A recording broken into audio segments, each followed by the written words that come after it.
Everyone, this is Kibo Vlog, si Filipino actor based here in Saudi Arabia, and welcome back to my channel. Agad-agad gawa natin reaction video ang Barda compilation. So I won't take any longer. Let's start this reaction video. Let's check it out what Barda has to offer. Sige nga, ay ano to?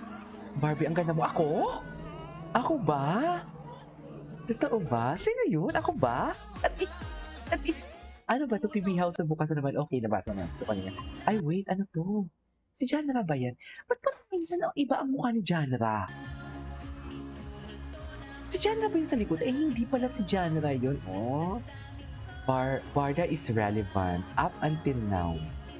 Relevant pa rin talaga si Barbie. Barda, hindi lang si Barbie, kundi pa Barda talaga, relevant pa rin talaga sila.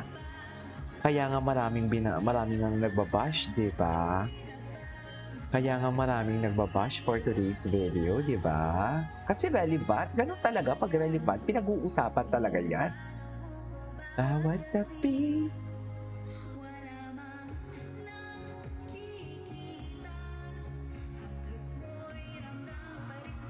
Ay, oo. Sinayawan tayo ni Barbie. Na paano bang tuwang-tuwa pa siya sa kanta ng multo? The last time I check ang kanta ng multo is sad song. Bakit parang tuwang-tuwa siya? ng ilaw.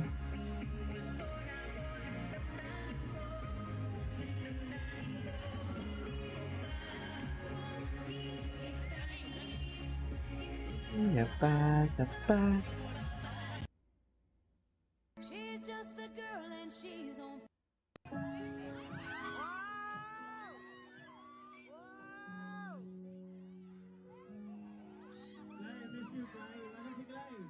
Ay!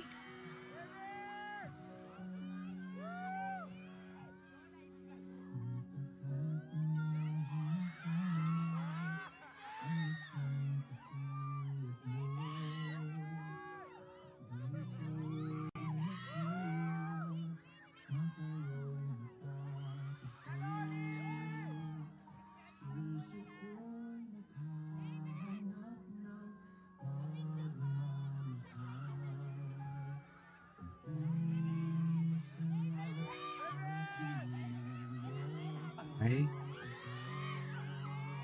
balikan natin ang MKay. Mga panahong, bakit ngayon yun to? Tingnan mo, mga panahong, ay, ayoko na lang mag-talk. Mga panahong, alam mo yung mga MKay, mga panahong nagtataguan na sila ng feelings. Hindi pala yung hindi pa MKay. That kind of, hindi pa natin mag-chismis. Hindi tayo pala mag-chismis. Mapulis tayo for today's video. Mapupulis talaga tayo. Okay.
Ba? Wala na nga silang project, kaya hindi ko maintindihan.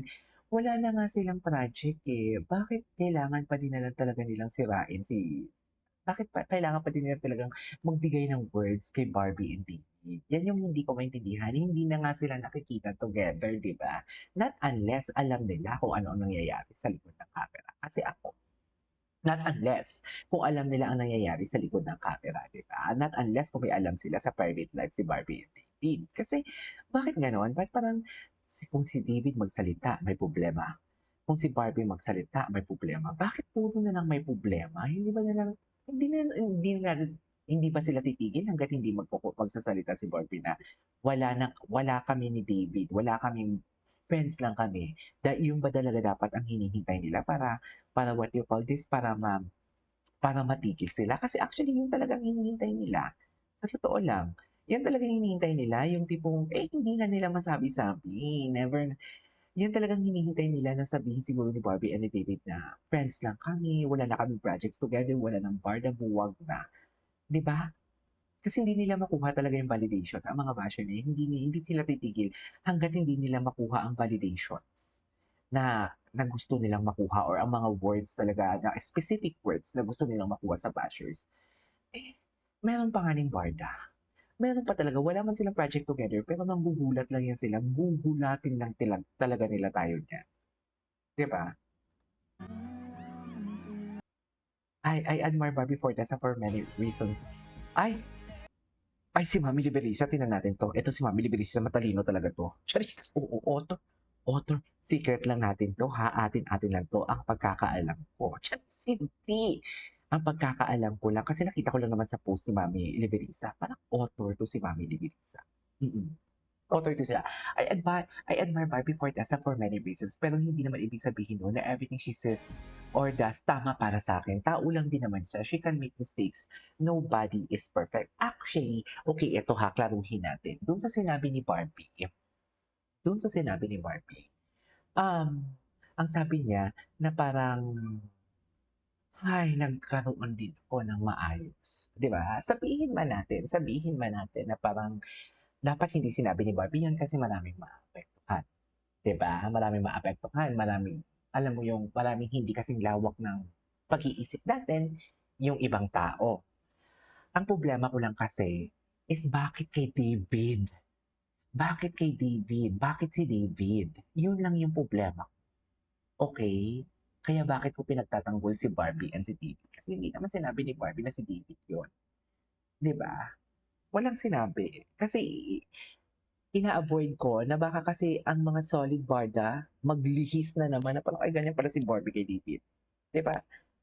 Bakit si David? Yun. Bakit nung sinabi ni Barbie yun, bakit si David? Tama?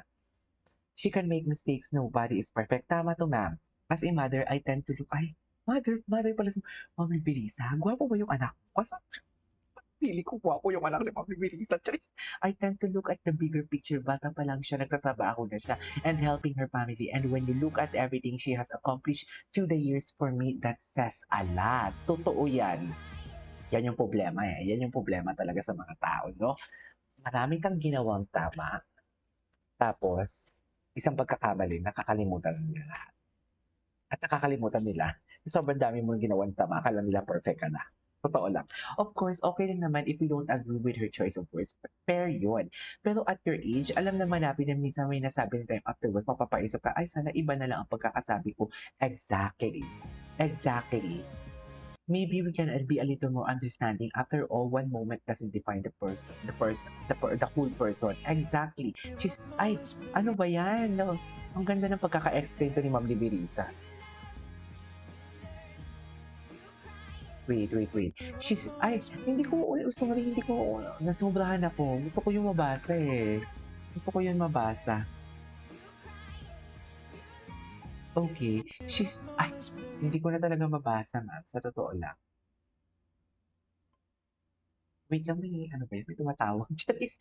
Don't give up on this day. Ay, on this day yun? Ay, January 20 pa to eh. James Licauco. Anyways, that's our for today's video. Ituloy natin to later. This is Kim Plaza. See you in my next vlog. Bye.